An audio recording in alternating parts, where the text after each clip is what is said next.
This episode contains strong language and discussion about eating disorders, including anorexia, which some viewers may find distressing. The information shared in this episode is based on personal research and experience. If you've been affected by the themes in this video, remember you're not alone and support is available. Please check the links in the description for help. We have to have some agency and cut it out. We have to fight back. We have to stop injecting actual toxins into our faces and our bodies near our brains. We're doing it to ourselves. We're labeling it as empowering. It's not popular for me to say this, but feeling so sorry for myself all the time didn't really get me anywhere, and it didn't create any change in me. No one's gonna come and save me apart from me. Oh, those boots are. These are the definition of sleigh bell boots. Oh my God. NSFW. My sphincter. Hello, gorgeous. Thank you for joining me. First, I just want to ask you, how are you feeling in your body today? Good. Old. But in a lovely way. But just like I need to slow down. And I'm embracing it. I'm embracing it. I'm going to have a very chill evening. I'm going to get back into bed the second this is over. Fantastic. Yeah. I love that life for you. And I love that you just said old, but like not with a negative connotation, because that's all we ever hear. So lucky. So lucky to get to be old. For anyone watching who doesn't know who you are and all the incredible work that you've been doing for a decade, more? I'd say since I was 20 years. Damn. I've been in the body posse game for 20 years. Good Lord. I want to ask how you got there, where it started. Take me back to little Jameela and how she felt about her body image and how you got from there to here. I mean, in a nutshell, I just was 11 when I first got weighed at school in front of my class. They were trying to show us how to collect data for a pie chart. And so they wanted to show us how to get the average of something, etc., and all these different things. And so they weighed all of us in an all-girls school. In front of everyone else? In front of everyone. And I was the heaviest and the tallest in my class. And people started making fun of me immediately. And that was the first day I realised that there's any kind of significance as to the way that the world values you based on your size. And I got home thinking my parents would be as confused as I was, and they were equally horrified at how much I weighed and immediately put me on a diet. And at the age of 11, overnight, my entire worldview flipped upside down, and it became 20 years of starving myself, learning obsessively, everything about food, calories, orthorexia, anorexia. Tried bulimia, didn't manage to throw up one time, so just binged. So it's just a life of like starving, binging for about 20 years, and it has damaged my body and my mental health. And I feel as though I've lost about 20 years of my life. And so all my advocacy since I was 19, and I'm 39 now, has just been basically me begging people not to make the same mistakes I have, because you don't just overcome this. 30% of people ever recover at all, if they're lucky. And the damage it does to your organs, to your brain, and to your capacity to enjoy life, and to your bone density, it's just so not worth it for an ever-changing, ridiculous, made-up beauty standard. And so that's why I'm so annoying. Well, you've made it your mish. Yeah, made it my mish. Things. Yep. If you go back, at 10 years old when you were weighed, 10, 11? 11. I also remember being weighed in school, and I was such a goody two-shoes, right? And it was the first time I ever defied the teacher because I refused. Because I was already so aware that I was the biggest, and I was like, I'm not doing it. And I walked out of a classroom. It was the first time I ever got in trouble for anything. But I think it goes to show how embedded it is so young, and no one even questions it. That's still a thing now. Like, we still weigh kids at school now privately, and then the letter gets sent home to their parents saying your child's BMI is this. These are your options. BMI is such nonsense. Okay, speak on it. Please speak on it. Oh, it's just such nonsense. It was made up by like a mathematician or something, someone who doesn't know anything about our nutritional needs, about muscle mass, about bone density, about all these different factors that will lend itself to whatever that number is on a scale. It has nothing to do with your makeup as to what's standing there on that scale. It drives me mad that is the metric through which we measure all of these things. Yeah. I was a size 12 and told by a doctor I was clinically obese. But we don't get told any of that. Because of this nonsense BMI scale. And it doesn't work, like, if you're muscular. That's what I'm saying. That muscle mass, like muscle weighs 3 times more than fat, I think, and bone density, like all these different things. Like if you have heavy bones, big bones, that makes a difference. There are so many people who are professional Olympian athletes who would qualify as obese according to the BMI. that makes no sense. They haven't got an inch to pinch. And these are some of the healthiest people in the world who are going to live the longest, who have incredible cardiovascular health. None of that matters. Just a number on a scale made up by some tosspot. Yeah. And we know, like, there's so much evidence, so much research showing how much more complex health is. Like, it's such a holistic thing. It's not just how much you weigh. It's not just what you eat. Like, there's so many factors that go into it. We don't get taught. Megan, when I gained like 5 stone or something when I was on Radio 1, I got trolled so heavily about my weight and about how unhealthy I am, how I'm encouraging overeating, and I'm, you know, in some way a kind of danger to society. And that was way healthier a time than when I was starving myself, eating nothing, existing on like liters of diet soda and laxatives and all these other things that I was doing, destroying my pancreas, my bowels, my kidney, everything. It's unbelievable. I've never been concern trolled once, and I'm so much sicker than any of my friends who are bigger than me. And the difference in the way we get treated online or in public or by our own families is remarkable. Yeah, and it's still, even now, like concern trolling is everywhere, and it's just the assumption that you can look at someone, know exactly how healthy they are, and then also base their value on that and use that as a justification for just being cruel and fatphobic. Okay, so now you've been doing this work for so long. Yeah. What do you think, like, the state of body image, body positivity is now? I think we're at the worst place we've been in since the 90s. Really? I think we have devolved at a speed that I could never have predicted. And I don't really understand how it's happening.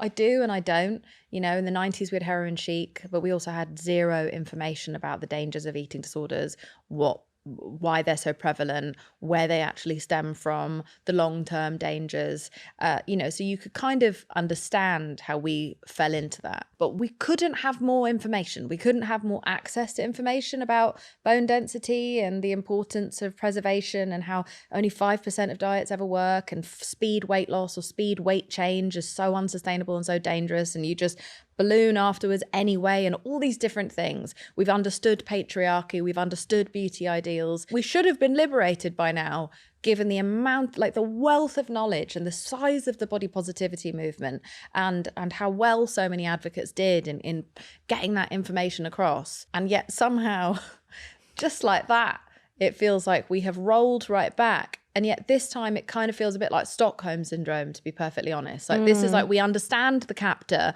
we know that we're captive, and we're just staying here out of choice and taking more risks maybe than ever before. Oh, for sure. In order to simp for this beauty standard that is really designed to make us all just, you know, stay very little and very young looking.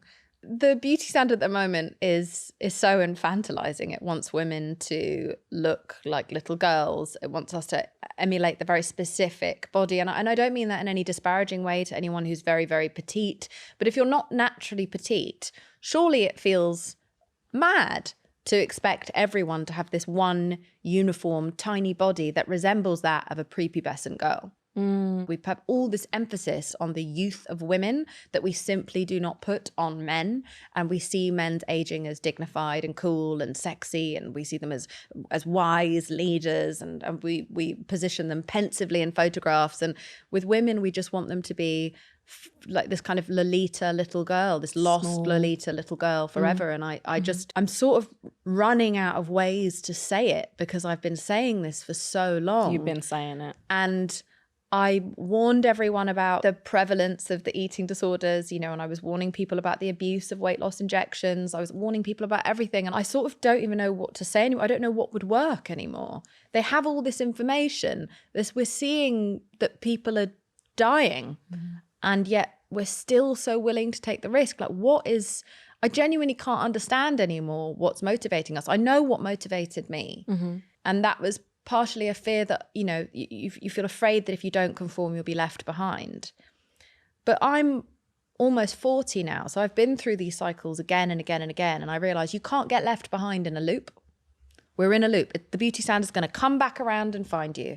I guarantee in a few years, everyone's going to come off whatever restrictive thing they're doing, and they're going to end up gaining the weight back really fast. And then curves will become back in, and then they'll find a new way to get curves to go away again, and then curves will come back in again. And we're just on this merry-go-round. And women in particular, but I think we're seeing a lot more of this in the gay male community, such ridiculous beauty standards for them. We are seeing that there is this lack of value on protecting your body. We teach men to build and protect them, build their lives, protect themselves, protect their families.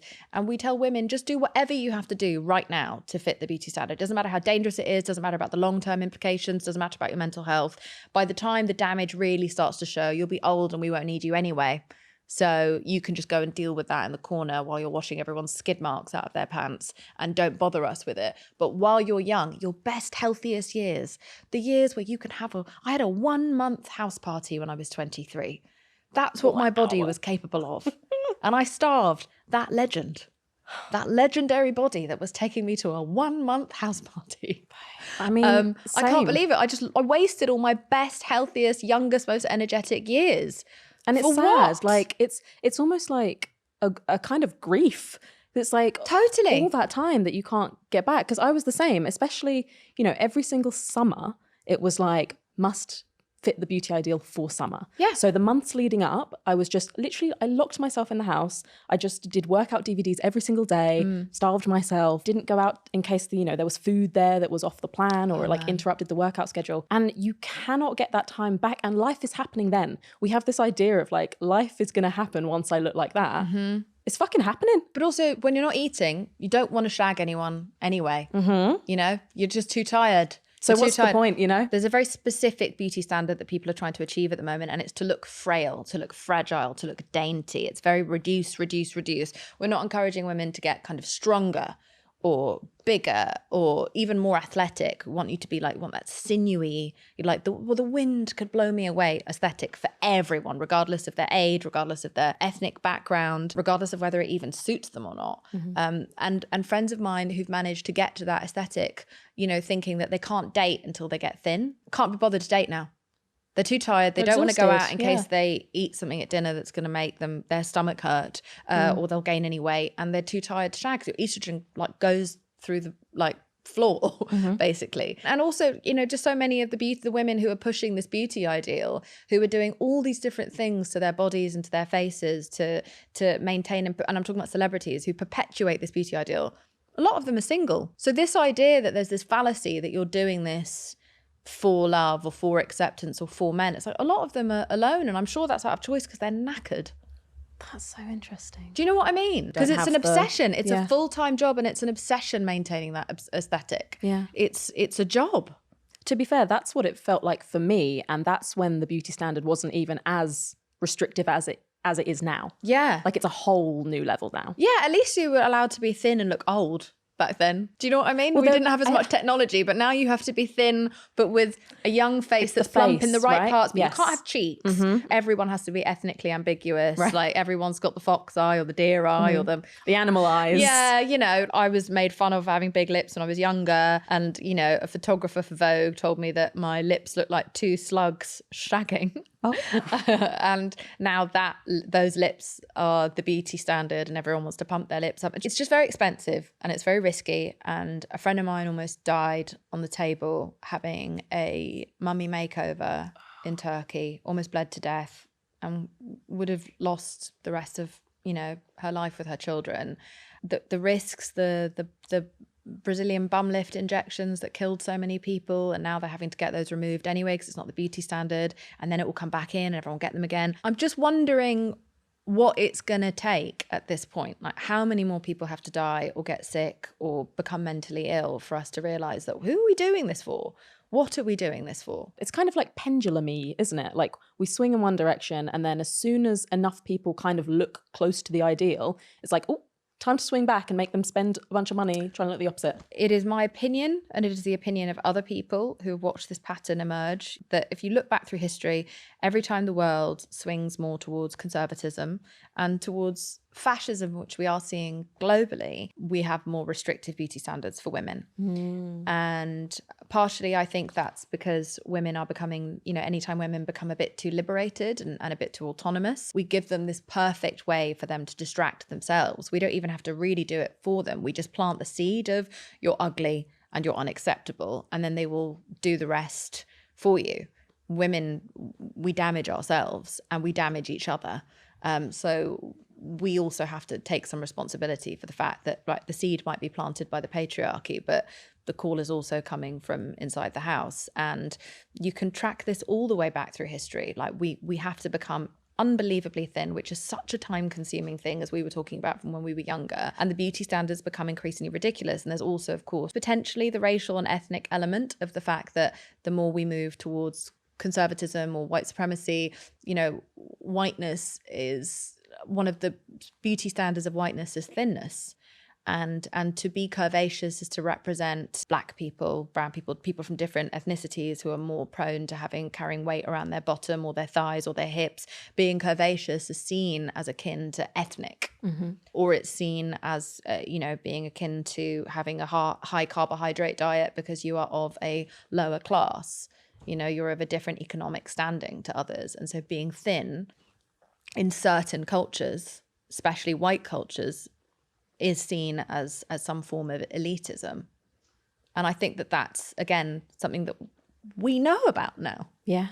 Or we damn well should But do. we're still simping for this. And, you know, I feel like you and I were right there at a time, I want to say like around 2017, where, you know, body positivity was having its kind of mainstream moment. You had Ai, like I was body posi panda.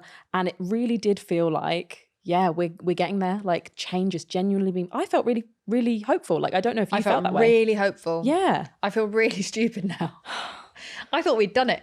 I know. I really did. I thought, that's it. We're on the road and like we've got the message out, and this next generation, they're smarter than us, which I still think they are, but like they're smarter than us. They're not going to let us ever go back. But AI, social media, the media, there's only so much anyone can withstand before they start to become brainwashed. And what's happening is it's brainwashing. And I think with social media, maybe we were in like kind of bubbles a little bit back then. Yes. But we had the potential, right? We could have, as a society, taken it and run with it in the positive, healthy way. But it's almost like we couldn't find like the strength or like the stamina to like keep it up. Like, what do you think happened? I don't know. I don't think it was just our movement. I think every single movement at that time rolled back. You know, we were making great progress with the LGBTQ movement. We were making great progress with feminism, with the Me Too movement. We were making great progress with Black Lives Matter. And somehow body image became seen as a liberal issue. Right. Whereas body image is something that impacts everyone. Well, by the way, so does everything else. But let's just specifically isolate body image. Why is embracing your body and being comfortable and rejecting beauty standards seen as ultimately political or liberal? It's not political to just allow your body to not be controlled by the media. But the politicizing of body image, I think, is partially how we just kind of got swept away with everything else. There's been a huge backswing against any kind of progress that makes people happy and less dominated by capitalist, media-based oppression. It's capitalism. You know, women are 80% of the consumer market. You know, we are the market. We could bring the world to its knees in like a week if we just stopped buying stuff all the time. So we know that the easiest way to get people to buy more stuff is to make them feel bad about themselves or bad about their lives. You know, you make people feel lesser than, and then they want to go and acquire something that makes them feel like they can, you know, keep up with everyone else. And women are very, very, very susceptible because we're conditioned from when we're younger to be approved of, right? So we are susceptible to feeling like if you don't do this thing, you will not be approved of. So if we feel shamed in any way, we are far more likely to go and consume. When I feel really good about myself is when I spend the least money on anything. And so it makes sense that we bully women and give them all these different problems that we make up out of nowhere to then go and buy stuff to fix. So I think capitalism and consumerism, hyper-capitalism and consumerism is mostly at at the core of this. And the reason I also know that is that we're starting on men's bodies too now. This is not something that's just happening to women. It's happening, you see it in the gay male community, you see it in the LGBTQ community, you see it in straight men. You know, they call it biohacking to make it sound more manly, but it's a diet. You have an eating disorder a lot of the time. I've got friends who are doing these like very prolonged fasts or meal swaps or all these different things, like an obscene amount of protein, where I'm like, what are your farts doing to your life? How are you having sex with all that going on all the time? It just doesn't seem good for the kidneys. You know, I had to go and speak in Congress about the fact that they found Viagra and heavy metals in men's like muscle gain products. Oh, wow. We're just... We've realised that we've run out of space on a woman's body. Right. Have you heard about what's happening with labias? What's happening with labias? So before we were told you can't have a big labia, you've got to have a tiny labia. Yeah. Labias are back, baby. As in- because everyone cut theirs off or whatever. Chunky so labia's now, back? Yeah, puffy labia they call it. So now if you want to puff out your labia, that's a new place that we're putting filler. But we have literally run out of filler. Yeah. But filler migrates. This is what I find fascinating about like all the filler, you know, the current beauty standard is very much filler in the face. But first of all, we don't know the long-term effects of all that filler. Well, we only just found out that it doesn't dissolve. Exactly. And we know the MRIs that are showing 10 years later is still there. So if you put filler in your labia... But that was the safe alternative to botulism, to Botox in your face near your like blood-brain barrier, whatever. It's stressful. But again, it's because we don't care what happens to people later. By the time we learn the after effects of all these things that people are injecting right near their eyes and their brains, it won't matter because they'll be old, so we won't need them anymore. Yeah. Which is such a lie, because that's when people become literally the best, the funniest, and the most fun in bed, and the wisest and most valuable. It drives me mad. So this is what you have been speaking about so much lately, and I've heard you speak on this, and I've just been like, goosebumps. Incredible. This concept of aging peacefully. Yes. Which I love as a phrase, because obviously we hear like aging gracefully, but to me that gives connotations of like, just be quiet and small and over there in age, right? Just like never tell a woman to be proper. Just leave us alone. Yeah. Never tell us what to do. Yeah. Just go away. Don't want to be graceful. Yeah, but I don't like the term aging gracefully. It also shames women for choices that they make because they've been bullied by our society. And there's something so ironic about shaming women for looking older and then saying they are in some way a disgrace for doing something to combat that. Like it feels very male.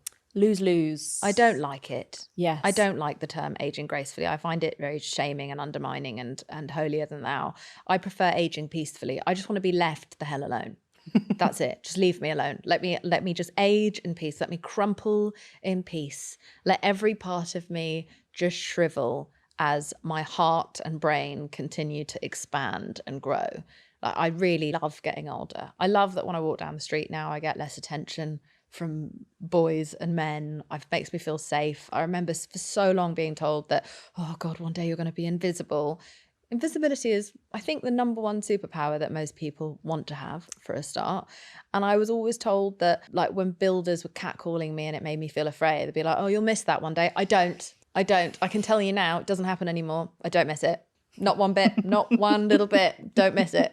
Just walk peacefully. Don't have to hold my breath walking past a scaffolding site anymore. It's bliss. Yeah. Listen, I don't have kids. I've never drunk alcohol. I don't take drugs, even though if you read my Twitter, you would think I did. I don't smoke. I've never really put my face in the sun. I'm Asian. I don't have any children to run around, you know, so I look younger than some 39-year-olds will, which is why everyone's like, shut up. But I still look older than I did 10 years ago and 15 years ago and 20 years ago. Yeah. And I'm in an industry that would rather I didn't. And I'm going to age out of spite for this nonsense. I want to look wise. I want to be wise. I want to look wise. And I want my expressions to show. And I want you to be able to tell if I don't like you. I want you to be able to read it all over my face. If I think you're stupid, I want you to feel it from every wrinkle in my forehead. And, you know, if you want to be smooth and expressionless, that's cool. That's you do you. But I would like to show it all. I'm so lucky, to have been around. I'm so lucky to still be alive after everything I've put my body through, or even that my health naturally just puts me through. I have friends who are the same age that I am now who are no longer with us, you know, who would give anything to still be here. And so I'm going to make the most of it, and I'm not going to begrudge it, and I'm not going to cover it up. And I feel very passionately about my old lady body. You know, when I think about my 25-year-old self, I just want to kick her in the vagina for everything she did to me that I'm now having to pay for. She would not be safe in a room with me now. I have a lot to say. That's so I have the a lot I opposite want to do. of I what don't want to nurture my younger self. I want to fight her. I thought you would be I want to compassionate. learn Krav Maga, and I want to fight her. I'm so angry, but so, you know, I'm like, none of this, like, oh, you know, I love my 11-year-old self, but 25-year-old me would get it. Not in a sexual way. Oh God, I'm spiraling. Anyway, old lady body. But so I don't want my 85-year-old self to look back at me now and be like, "What were you doing? What are you doing? Don't put that in your body, or eat that. That's a cinnamon roll. Eat that cinnamon roll." I want my 85-year-old self to know I went on the holidays, I had the dinners, I ate the gelato, I looked after myself, I did what I wanted for me. I didn't put her at any more risk than she already was at, just being a woman in this world. I wanted to know I was excited for her arrival. And I think there's something symbolic in trying to delay her oncoming, you know, or her incoming. I don't want to delay her arrival. I don't want her to think I was dreading her. I want her to know I was excited and I was welcoming her, and I was building a really safe space for her and a safe vessel for her so that she would feel strong. I don't want her to be fragile. I want her to be strong. I want her shoulders to be back. I want her head to be held high. And I want the amount of laughs I've been so lucky to enjoy in my life to show on her face. And that is something I just feel very, very passionately about now, only because I'm old enough to look back and feel so much deep regret and resentment. I don't ever want to feel this way about younger me now. I'm here. I have the opportunity right now to do something about it, to turn things around, to look after that wonderful old woman, that wild old woman that I hope I get to be. And I'm going to build her a safe world to step into if I can. I actually like feel excited to see her, to know her, that version of you, because I feel like I can see it.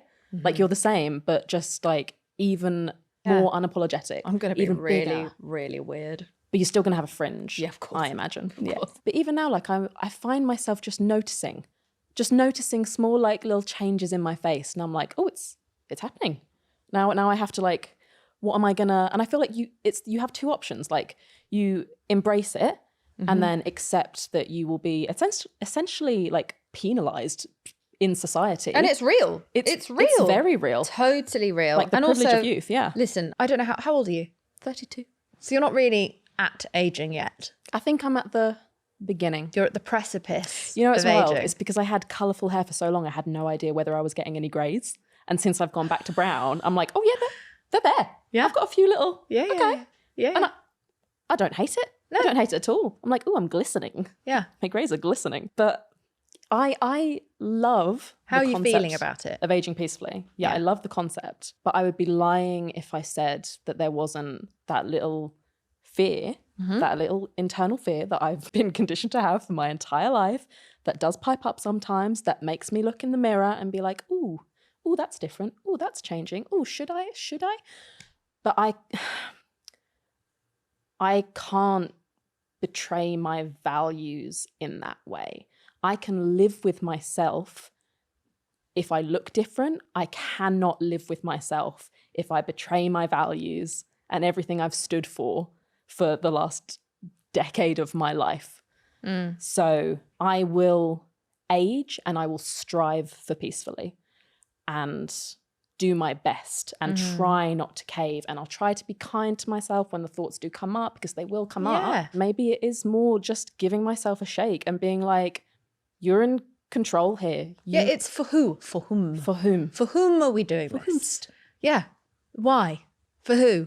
Yeah. How much is that going to cost me? Has that got any risk? Mm-hmm. How often do I have to do it? If the risk happens, am I going to feel good about this? Yeah. And listen, it's true. You do lose opportunities. You do lose social currency when you start to age naturally. But if we all did it can't get rid of all of us. If we all just made a collective decision to just chill the way that men get to and just enjoy our lives, and if we don't allow it to be important, they'd have to shift gears. There was a time when Marilyn Monroe in her late 30s, or whatever, her mid 30s, was like the epitome of a sexy icon.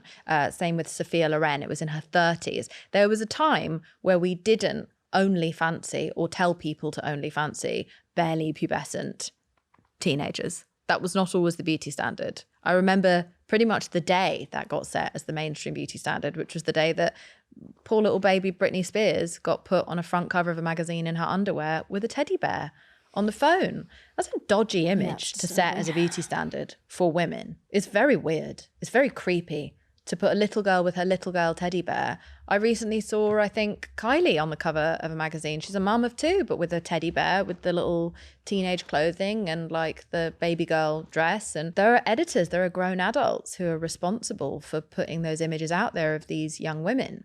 But it was like the late 90s, early noughties, and women were becoming more intellectual in their music. They were becoming freer. We'd stopped bathing and shaving. Alanis Morissette, Fiona Apple, Lauryn Hill. Like, it was just a different era. And you had older pop stars who made more interesting songs because they'd actually lived or done anything. And so the music was better. It was cooler. It was deeper than what we have now, because we've got a bunch of children singing about their life experiences and they haven't done as much as they will one day. It was a different time. Suddenly, Britney, Christina, these baby girls were put on a world stage and terrorized. And that was set as the new beauty standard and the new pop standard. And that's what's beautiful and that's what's acceptable. And everyone else should just try and be that.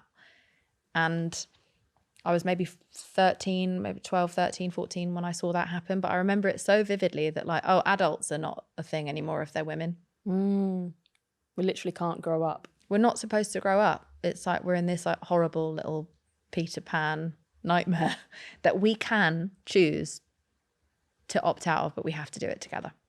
One of the things that I'm in awe of you for is that you have been in like this Hollywood, like epitome of beauty standard and youth idolization. You've been a part of that world for so long, and yet you've arrived here at this wanting to age peacefully and like making up your own rules and rebelling against it. But how did you get here? I think when you're inside the machine and you see how everything works, you see how dark everything is and how unhappy everyone is and how self-conscious they are, you just can't really look away. And so it's like you either get sucked in or you run the other way. There's no real middle ground. There's no way to survive Hollywood and thrive in Hollywood, somewhere in the middle. And I think I just watch lots of my favourite actors not really be able to act properly anymore. They can't really emote with their faces, and everyone's spending so much time and money, and all the conversations, but like, on set when the cameras aren't rolling, are all about everyone worrying about how they look or their weight or their faces. And you're like,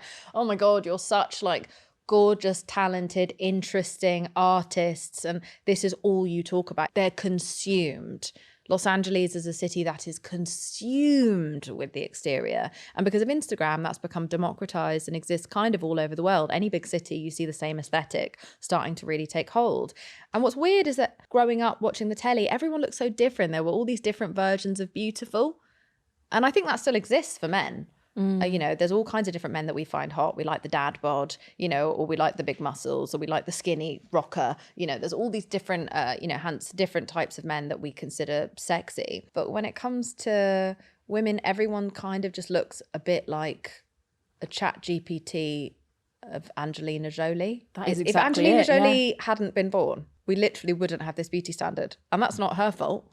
It's just that one face for some reason got picked, and it was like, right, we're going to do this forever now. And so everyone's got the same aesthetic. No one wants to have a nose anymore. Why does no one want to have a nose anymore? Like, people are filing it down till it's just nostrils.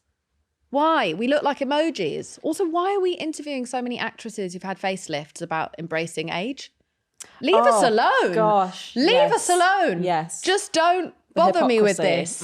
Get someone who's actually embracing age to talk about embracing age. The gaslighting is just obscene. Yes. Yeah. And also when they're playing roles, women have to play older than they are often, and men get to be like youthful and, you know, have a girlfriend who's 23. You know what though? One tiny sign of change. I got fired for looking too young next to a male co-star. And a woman 13 years older than me was hired instead. Okay. And I was like, boom, a little bit sad to lose the job. A little bit ironic that I've been fighting for this my whole you life. Did this and then to yourself. It literally bit me in the arse. But I am thrilled for the progress. So that's good. That's one thing. But being immersed in all of this toxicity, I think was what did it. I was like, if I stay in LA, I'm going to lose my mind. I'm going to hate myself. I was starting to look in the mirror being like, yeah. And then being like, what am I doing? I'm almost 40. This is supposed to happen. This is gravity. I don't want to be part of this. I don't want to spend the money. I don't want to spend any money that my boyfriend doesn't spend on his appearance. I don't want to spend any time that my boyfriend doesn't spend on his appearance on mine. I don't want the pain. I'm already in pain. I have my period every 28 days. Why am I opting in for any more discomfort ever again? I don't want any risk. I risk my life every time I leave the house because there are men in the world. I'm tired. I'm not going to opt in. I'm not going to pay for more risk, more suffering, and something that's only going to go wrong. And by the way, if it's obvious, people will make fun of me. Oh yeah, you can't win. No. You cannot win. Like, you don't do it, you're invisible and you lose the like privileges of youth and prettiness. And if you do it, you're just shamed. Yeah. It's shame either way. Because you must not know peace as a woman, otherwise you will stop buying things on the internet that you don't need. That's the crux of all of it. Keep us unhappy, we'll keep buying stuff. So I'm really curious, even before the whole Hollywood thing, and, you know, you grew up with this relationship with your body and you went through eating disorders. Yeah. When was your personal moment when your body image started to change? I was 26. I was on the BBC Radio 1 official chart show. So I'm on the radio, you can't see me. I got photographed outside the network and I'd gained a lot of weight. I was on steroids. I had some sort of pneumonia thing, and I gained a lot of weight, as you're supposed to do. But by the way, if I hadn't been sick and I'd just eaten 5,000 cakes, it's still my body, my business. You don't need to put my arse on the cover of every magazine. And I realized very quickly that, wow, even as a radio DJ, just because I'm a woman, I'm expected to still be thin. You just need to know I'm thin over the airwaves. And so that was when I decided, okay, I'm going to fight. I'm going to fight back. Because I was getting offers from like weight loss companies saying, you know, we'll photograph you in a swimsuit that's too small and we'll, you know, show you to look even bigger than you are. And then we'll get you a personal trainer and then you'll attribute this weight loss that you have to a product that we're selling. And I was like, oh, wow, I believed all this stuff when I was little. Yeah, so did I. Yeah. All the like workout And now I'm DVDs actually getting the deals and finding out how it really works. This is so disgusting. And so I could have taken the money, but I don't think 11-year-old me would have let me do that. And so that's when I started kicking off publicly. That was 2012, maybe 2013. And I've been very loud ever since then. I was more of a quiet advocate until then. See, I think you and I have this in common in that I guess like the seed that starts it all has to be anger. Like you have to find injustice. Yeah.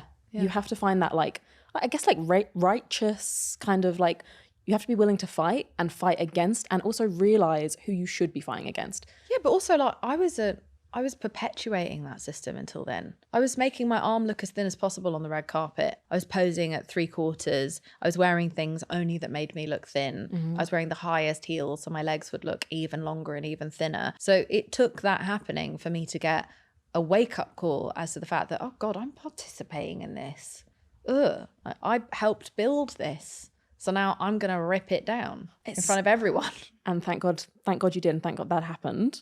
I feel like it's such a fine line, isn't it? Because I don't want to beat up younger you, because yes, she did those things, but you know, she was conditioned her whole life. She was responding to her environment. She was doing what she thought she had to do. And I think the same can be said now for obviously any individual who does buy into the beauty standard and the thin is back in. We've talked about this before. Like, it's not about making that one person feel like shit. It's about breaking down the system, like the bigger thing. But what's the balance? Like, well, you're not going to like this. Go on. I haven't thought this through, but I love saying things I haven't thought through at all on television that's going to last forever. I think it's a combination. I think we have to break down the system, but I also think we need a bit of accountability. I think we need to grow up a little bit. And I think it's positive that I resent 25-year-old me. I think it's good that I'm not just coddling her, because if I just coddle her, I'll make the mistake again. If I don't hold my younger self accountable for what she did to me, I'm just going to do it again to older me. So at some point you have to go, oh, I've messed up and I'm participating in this and I'm perpetuating this and I'm encouraging other women around me to do it, or women who follow me online to do it. We cannot continue to like soak in the victim complex of this is just happening to us. It is happening to us, but we also have agency. A lot of us are adults and we know better than to participate this heavily. And we understand how it's going to hurt us, how much it's going to wreck our lives. We have the information and we've got to stop being like, poor us, what are we going to do? We have to have some agency and cut it out. We have to fight back. We have to stop injecting actual toxins into our faces and our bodies near our brains. No man is like forced, there's not a gun to our head. We're doing it to ourselves. We're labeling it as empowering. And so it's not popular for me to say this, but feeling so sorry for myself all the time didn't really get me anywhere, and it didn't create any change in me. Going, I'm part of the problem, helped me grow up and realize that this is in my hands. No one's going to come and save me apart from me. And that applies to all of us. So I'm done with the victimhood thing. That's fine for children. Grown women have got to get our shit together. I think with all of these conversations, right, we got to have nuance. We got to have levels. I think there's both, because I can't like you, I can't be anything but compassionate and like loving towards my young self who didn't ask for this shit, like who didn't ask to come into a world filled with diet culture and fat phobia and all of that. I think, by the time I get to my 20s, I couldn't have handled the firm talking to. That's the thing. Like, I couldn't have handled, I guess, the shame of it, because I've always been like so susceptible to shame and so influenced by shame. So I've needed like a softly approach. But then I think I do agree that there's times where we don't need that, because especially in the conversation about, do we blame individuals or do we call out corporations? Certain individuals almost are like corporations. There's influence like beyond just them as people. So in that circumstance, like being more firm and like holding them accountable, that does work. It's not going to work for all people, and it wouldn't have worked for me. Totally. But I think we also just have a different way of processing it, which is that when I process that I could have done that differently, I don't feel terrible shame because I know I was young. I just think, oh, great, I'm in control. I'm not just blown by the wind of capitalism. I have some choice here. I totally get how it would make someone else feel, but it makes me feel empowered that, I don't have to give these people my money. I don't have to risk my life for these people. I don't have to look 25 forever. I could just get old. So if someone doesn't love me because I got older, I'll just get a vibrator. Like, brilliant. They're fantastic these days. Like, so I think for me, it's just going, what are we doing? What are we doing? What am I doing? What am I doing to myself right now? Why am I so hungry? Why am I just letting myself be hungry when people are actually starving to death on the other side of the world? And I don't have to feel ashamed of that. I can just go, oh, okay, I'm in the world is glitching and it's trying to destroy half the population. No. So it's less of a telling off, and it's more just like a wake up, bitch. I'm shaking myself and everyone else going, wake up. You don't have to stay in this nightmare. Companies make what they think we want. If we stop making them think that we want to look thin and 19 forever, they'll start making something else. Maybe something that we actually need. Maybe something that would actually make our lives better. Like more and vibrators. Not disrupt our endocrine systems and not like disrupt our skin and our bodies and not poison us and give us cancer. Like, wouldn't that be great? Wouldn't it be great if we pushed them to make something that was actually helpful? Yeah. And now with everything you've been through and everything that you know and all the change you've made, where are you at with your personal body image? Would you say that you're body neutrality? Yeah, I'm at body neutrality. I don't know how to love something that the world has taught me to hate for such a long time, but I know that it's the least important thing about me. And it's the thing that I'm the least interested in. I'm so much more focused on my happiness. I'm obsessed with happiness and pleasure, obsessed.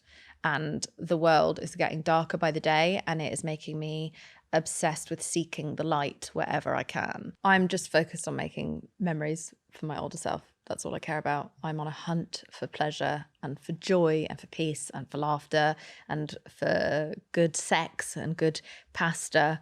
That is what I want. That's what I want. I want to travel. The world is in such a horrible place, and I just want to make the most of the little freedoms we have. And I don't want to spend what feels a bit like the end of the world worrying about how I look. Like, it's all fun and games to like wear a nice outfit, wear a bit of makeup, but I'm not spending more than 15 minutes on this stuff. I can't be bothered. It's so unimportant. It's so irrelevant. And I just don't ever want to feel guilty ever again about how I spent my time. I've never felt guilt or regret over a great holiday with my best friends, eating great gelato, having an incredible time. I've never regretted time spent with my dogs and my boyfriend in bed watching telly, not thinking about having a perfect body or a perfect face. I just want to build a life of that. I'm not interested in anything else. And if this industry doesn't want me because I don't look like an AI perfect image of myself, then that's fine. I don't care. Yeah. I'm too old. I know it's a scam now. The game's up. And the reason, this is important to say, the reason that older women are seen as someone that they want to erase is because we know all the secrets. We've been around long enough to understand the game. We can now write the manual and hand it to younger people. We aren't irrelevant. We don't have less value. We're too valuable. We're too important. We're too scary because we have all the cheat codes, and we can tell younger people all the bits that they can skip out and miss in order to have a happy life. So we're dangerous to society, and that's why they want us to go away and shut up, and they want us to remove ourselves from society because we dared to age. We're so important for society. Why do you think the media comes for me half the time? It's because I'm here telling all the girls the secrets. Mm-hmm. Explaining the game, explaining the media, explaining the patriarchy to everyone. You've got to get rid of people like that because they might stop people from buying so much stuff. They might get people questioning and thinking for themselves. You're not going anywhere, are you? I'm not going anywhere. And so it's just very important to know that the reason that older women are seen as so appalling is really just to cover up the fact that they are seen as so scary, so valuable, so much smarter, so much of a threat. Mm-hmm. And so be the threat. Enjoy being the threat. I indulge in being the threat. Jameela, babes, thank you so much for being here and sharing your wisdom and becoming the old powerhouse that you are. I love you. Thank you. I love you too. This is a really great interview. Thank you. Yay.